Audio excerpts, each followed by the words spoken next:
Updated March 19, 2019, 11 hours 29 minutes and 10 seconds. Art Van Zee was there at the beginning of America's 20-year-old opioid crisis. In fact, he may well have been the first to sound the alarm.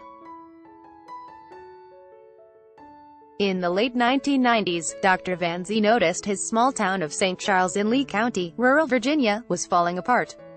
Healthy young people accompanied by concerned parents and grandparents started reporting addiction to a powerful new prescription painkiller, OxyContin. St. Charles is a community built on coal, and would be the unfortunate canary in the mine, warning of hundreds of thousands of deaths in the opioid crisis that would follow. Now, the town's humble community medical center has become an unlikely rallying point for an enormous class action against Purdue Pharmaceutical, OxyContin's manufacturer.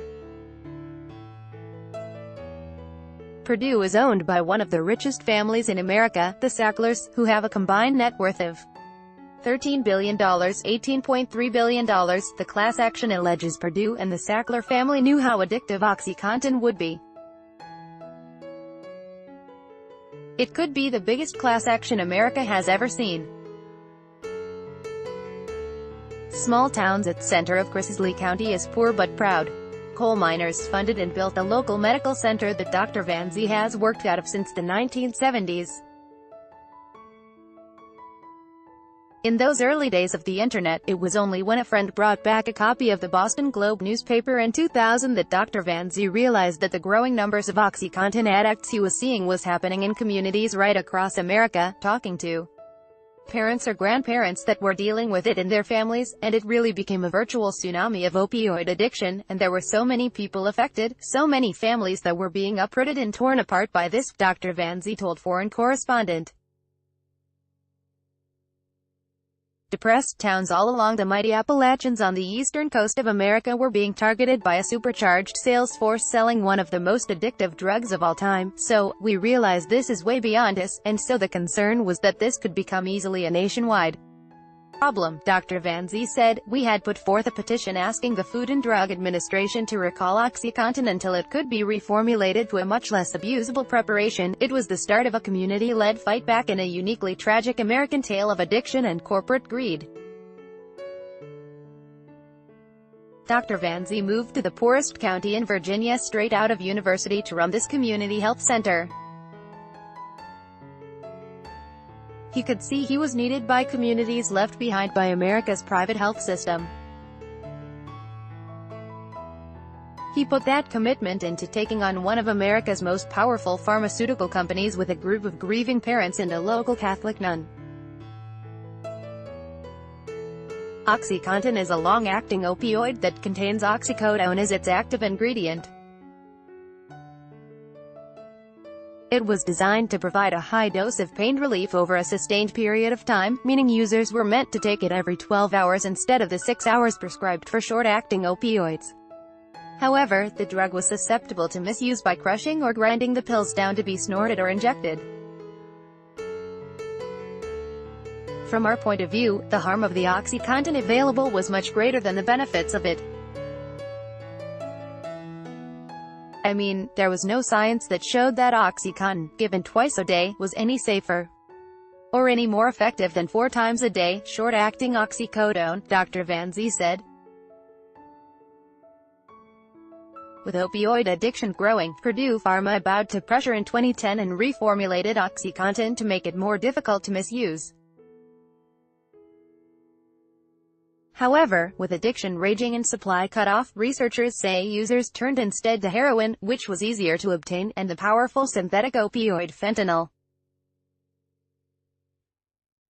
For the first time, deaths from opioid overdoses have now surpassed deaths from car crashes in the U.S., according to a report from the National Safety Council published in January. Americans now have a 1 in 96 chance of dying from an opioid overdose, compared to a 1 in 103 chance of dying in a car crash. More than 2 million Americans are now addicted to prescription or illicit opioids, 4 times the rate of addiction 20 years ago. 900 Americans lose their lives every week to opioid overdoses. From the rural Appalachian towns hooked on pills, the crisis has moved to some of America's biggest cities, like Philadelphia and San Francisco. San Francisco's harm reduction approach has kept overdose deaths relatively low, but this high-tech city is being overrun. City Attorney Dennis Herrera, who is suing Purdue, says 4 out of 5 injecting opioid users started with pills. Purdue's marketing blitz recently released documents show that while Dr. Van Zee was sounding the alarm, Purdue Pharmaceutical was ramping up sales with misleading claims of an addiction rate of 1%. Founded in 1892, Purdue Pharmaceutical was bought by 3 Brooklyn general practitioner Dr. brothers, Arthur, Mortimer and Raymond Sackler, in the 1950s. The company has a history of combining aggressive marketing and sales with addictive drugs, a combination that has had predictably tragic results. When they launched OxyContin in 1996, Mortimer, Raymond and Raymond's son Richard Sackler unleashed an unprecedented marketing blitz. The family had well-honed sales and marketing skills. Arthur, who died in 1987, years before OxyContin was released, had spent years working in medical advertising. In 1997 he was posthumously inducted into the Medical Advertising Hall of Fame, for which he was lauded as helping shape pharmaceutical promotion as we know it today. It was this history of medical knowledge, marketing and a turbocharged sales team targeting doctors with high prescribing rates that unleashed waves of opioids on America. Today these advertisements are hard to find online. Purdue has been keen to scrub them from history. The ads showed grandmothers able to play with their grandchildren again and people recovering from injuries exercising. Most shockingly, they show doctors telling patients the addiction risk is as low as 1%. The actual rate of addiction is difficult to determine, but the Centers for Disease Control and Prevention has estimated as many as 1 in 4 long-term prescription opioid users struggle with addiction. One man, Johnny Sullivan, became the poster child for the drug. His famous line filmed on a worksite telling of how he got his life back was what really cut through. Video, advertisement for OxyContin, ABC News. It was custom-made for towns in the Appalachians battling unemployment and work-related injury. Purdue Pharmaceuticals, abetted by doctors and pharmacies, showered one West Virginian county's 20,000 people with 12 million OxyContin pills, equal to 600 apiece. The advertisements pushed OxyContin for everything from emotional distress to everyday pain. This medication was once used only for end-of-life and cancer treatment.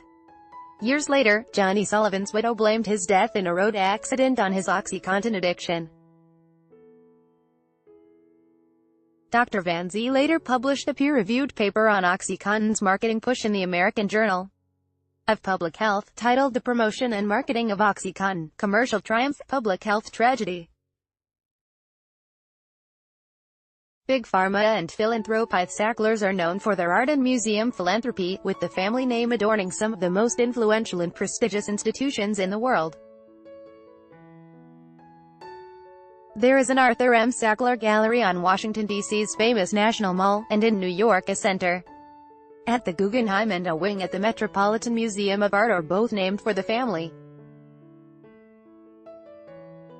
When Dr. Van Zee first started raising the alarm, Purdue and the Sacklers were not troubled by this small-town doctor. Documents released in January in a Massachusetts court case against the Sacklers show Richard Sackler had boasted of a coming blizzard of prescriptions, and that the company planned to blame the addicts. The documents note that since 2007, Purdue has sold more than 70 million doses of opioids, worth more than $705 million in Massachusetts alone. We're just finding a lot out about the Sackler family now and their role Before it was pretty obscure. I think a lot more will come out, Dr. Van Zee said. As he did his research, Dr. Van Zee saw that Purdue Pharma's products had led to addiction and abuse before. Another strong morphine-based painkiller, MS-Contin, had been widely abused in the 1980s in the same way OxyContin later was. By being ground up and snorted or injected, it became very abused in some parts of the country, so that in 1990, there was an important article in the medical literature reporting that MS-Contin was being abused in the Cincinnati area to a large extent, Dr. Van Zee said. Investigative journalists and court documents have since shown the senior management at Purdue were well aware of MS-Contin's history. When they blitzed at America with OxyContin, they spent $200 million on the marketing promotion of OxyContin. And much of that thrust was to minimize the harms, the risk, of OxyContin. They basically trivialized the risk and oversold the benefits because there was no evidence that it was any more effective than other available opioids, Dr. Van Zee said. By now Purdue wanted Dr. Van Zee and his team of organizers to go away. It offered a $110,000 settlement, with Purdue funding local treatment in return for dropping all future legal action against the company. Dr. Van Zee's volunteer army had bigger ideas. Billion-dollar profits instead. Their campaign morphed into a prosecution that in 2007 saw the company ordered to pay $600 million, $721 million in 2007 rates, and 3 top executives convicted of misleading regulators, doctors and patients. None of the Sackler family were among those charged. Before he became U.S. President, Donald Trump's lawyer, Rudy Giuliani, was credited with brokering a deal that saw Purdue plead guilty in exchange for limited prosecutions of executives including family members. The company also continued selling OxyContin. The settlement was just a dent in the enormous cash cow Purdue had on its hands. Even today, San Francisco City Attorney Dennis Herrera claims the Sackler family still receives about $1 billion a year from Purdue. Mr. Giuliani's role in keeping OxyContin on the shelves is now seen as one of many missed opportunities to limit the crisis. It was only in 2018 that Purdue cut its sales and marketing teams, finally slowing the flow of opioids. At art galleries there is a growing backlash against the institutions that take Sackler money. At the Guggenheim Museum, foreign correspondent witnessed a protest that pilloried Richard Sackler's Blizzard boast. As protesters rained down prescriptions from the balconies, renowned photographer and OxyContin addict Nan Goldin lay on the floor clutching a pill bottle. "I was addicted to OxyContin. They try to say it was for peace of mind and social calm. I took it for those reasons and ended up locked in my room for 3 years," she said.